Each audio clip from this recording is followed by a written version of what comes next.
திராவிட முன்னேற்ற கழகத்தை எதிர்க்கின்ற ஒரு வல்லமை சக்தி உங்களுக்கு இயற்கையிலேயே உருவாகும் என்பதை தான் நான் சொல்லிக்கொண்டே இருக்கிறேன் ஒழிய எங்களை எல்லாம் சிபாரிசு செய்வார் ஒரு தோணியில் அவர் பேசியிருக்காரா, அது அவர் புரிய அழகல்ல என்பதை நான் தெரிவித்துக் கொள்கிறேன்.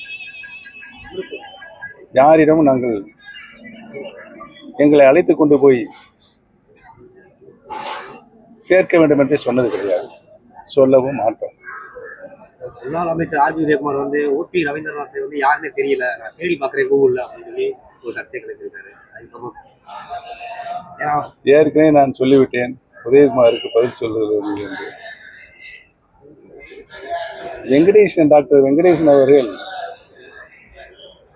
பாசறையினுடைய மாநில செயலாளராக இருந்த பொழுது என் மகன் ரவீந்திரநாத்தையும் ஜெயபிரதீப்பையும் அழைத்து யாராவது ஒருவர் தேனி மாவட்டத்தில் மாவட்ட செயலாளராக நான் போடுகிறேன் என்று சொல்லியிருக்கிறார்கள். என் மகன்கள் என்னிடம் வந்து சொன்னார்கள். அப்படியே என்று கேட்டு நான் டாக்டர் வெங்கடேசனை சந்திக்கின்ற பொழுது வெங்கடேசன் எந்த சோபாவில் உட்கார்ந்திருந்தார், அப்பொழுது உதயகுமார் எப்படி இருந்தார் அந்த நிலையில் என்பதை நான் கண்கூடாக பார்த்திருக்கிறேன். அதை சொன்னால் அரசியல் நாகரிகமாக இருக்காது என்பதை தெரிவித்துக் கொள்கிறேன். முதலில் டாக்டர் வெங்கடேசன் நான் சொன்னது, தயவு செய்து என் மகன்கள் யாரையும் மாவட்ட செயலாளர் பதவிக்கு போட வேண்டாம் என்று சொன்னேன். ஏன் என்று கேட்டார், வாரிசு அரசியல் என்று சொல்வார்கள் எதிர்கட்சிகளுக்கு. இது எதையும் டாக்டர் புரட்சி தலைவி அம்மாவுடைய பக்கத்தில் நான் இருப்பதனால் வாரிசில் என்று சில பிரச்சனைகளை கிளப்பதற்கு வாய்ப்பு இருக்கிறது என்று சொல்லி வேண்டாம் என்று சொல்லிவிட்டு வந்துவிட்டேன்.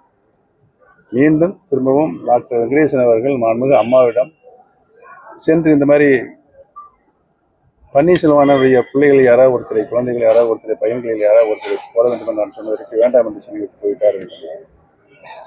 அம்மா அவர்களும் ஏன் வேண்டாம் என்று சொல்கிறார், போடுப்பா ஒன்றும் பிரச்சனை இல்லை அப்படின்னு சொல்லி நான் சொல்லி பன்னீர்செல்வத்தில் சொல்லிட்டாங்க. அவர் திரும்பியாக சொன்னார், அம்மாவை சொல்லிட்டாங்க அப்படின்னு சொன்னார். நான் மீண்டும் மாண்புமிகு அம்மா அவருடைய அறையில் சென்று சந்தித்த பொழுது இந்த மாதிரி வெங்கடேசன் அவர்கள் என் பையன்கள் யாராவது ஒருத்தருக்கு மாவட்ட செயலாளர் போடுவது என்று சொல்லுகிறார் அம்மா அப்படின்னு கேட்டாங்க. வெங்கடேசன் சொல்லவில்லை, நான் தான் சொன்னேன் அப்படின்னு சொல்லி அம்மா சொன்னாங்க. அதை நான் மறுப்பதற்கு இல்லை, அப்படித்தான் வந்தது.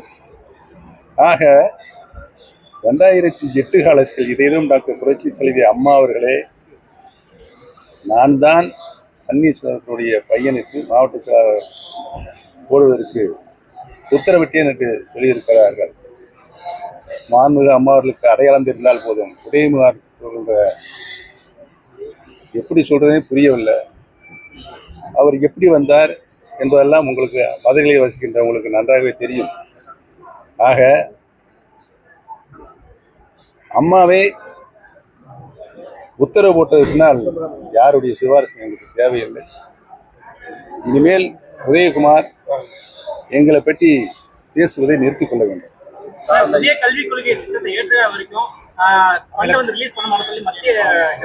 ஏற்கனவே பேரறிஞர் அண்ணா அவர்கள் சட்டமன்றத்தில் தீர்மானமே நிறைவேற்றி இருமொழி கல்விதான் எங்களுடைய உயிர் மூச்சு என்று சொல்லி தீர்மானம் நிறைவேற்றியிருக்கிறார்கள்.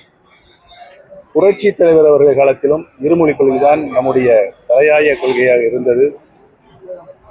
இதையும் டாக்டர் புரட்சி தலைவி அம்மா அவர்களும் சட்டமன்றத்தில் அறிவித்து மாண்புமிகு அம்மா அவர்களும் தீர்மானமாக நிறைவேற்றி டெல்லிக்கு அனுப்பியிருக்கிறார்கள்.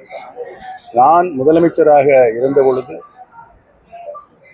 மும்மொழி கொள்கை பற்றி காங்கிரஸ் உறுப்பினர்கள் அப்பொழுது இருந்த காங்கிரஸ் பேச சென்ற பொழுது நானும் எழுந்து திராவிட இயக்கத்துடைய எங்களுடைய தலையாய கொள்கை இருமொழி கொள்கைதான் என்று நானும் பேசியிருக்கிறேன். ஆக அதிலிருந்து எங்களுக்கு எந்த இடர்பாடும் இல்லை. உறுதியாக சொல்கிறோம், தமிழக மக்கள் இருமொழி கொள்கையில் தான் தங்களுடைய உயிர் மூச்சாக நிலைத்துக் கொண்டிருக்கிறார் என்று தெரிவித்துள்ளோம்.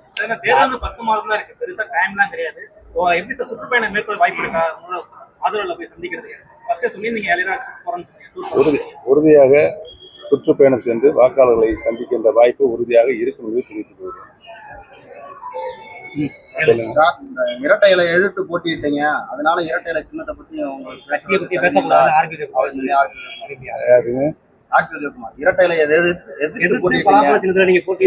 இரட்டை இலையை எதிர்த்து நான் போட்டியிடுகிற சூழ்நிலை யாரால் எப்படி அந்த சதி உருவாக்கப்பட்டது என்பது உங்களுக்கு அனைவருக்கும் தெரியும்.